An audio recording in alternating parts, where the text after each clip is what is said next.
Anton a 85 ans. Et si aujourd'hui il peut se vanter d'avoir un compte Facebook, c'est grâce à Jurjen, 20 ans. Ce n'est pas son petit-fils, mais un des colocataires de sa maison de retraite à Deventer, dans l'est des Pays-Bas. Jurjen est hébergé ici gratuitement en échange de 30 heures de travail par mois. Aujourd'hui, c'est cours d'internet.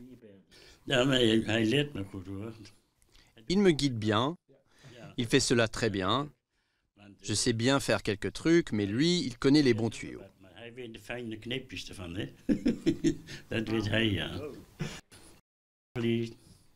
Je lis le journal, je joue à des jeux, envoie des emails.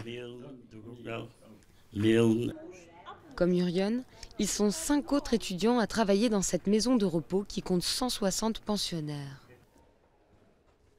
Inviter des amis pour boire un verre, ramener son petit ou sa petite amie, rentrer tard le soir, aucune contrainte si ce n'est le savoir-vivre.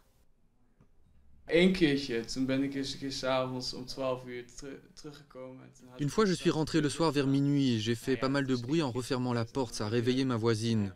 Mais bon, c'est arrivé une seule fois et ce n'est pas quelque chose que je fais de manière volontaire. En bon voisin, j'ai été présenter mes excuses et ce n'est plus arrivé depuis.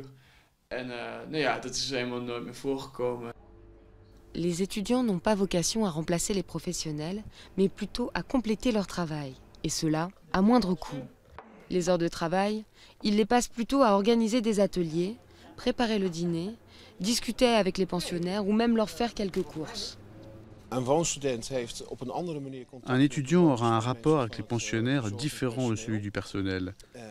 C'est une personne supplémentaire qui fait attention aux gens et pourra parfois dire plus vite si quelque chose ne va pas chez un pensionnaire, si quelqu'un a besoin de plus d'attention.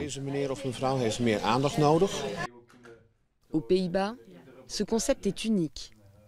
Éviter l'isolement des personnes âgées du monde extérieur grâce à ces jeunes, c'est le pari que s'est lancé Humanitas. Ici, on prend son temps, on discute, on échange. Quand on a 96 ans et qu'on souffre d'un genou, ce genou ne va pas aller en s'améliorant. Les docteurs n'y pourront pas y faire grand-chose.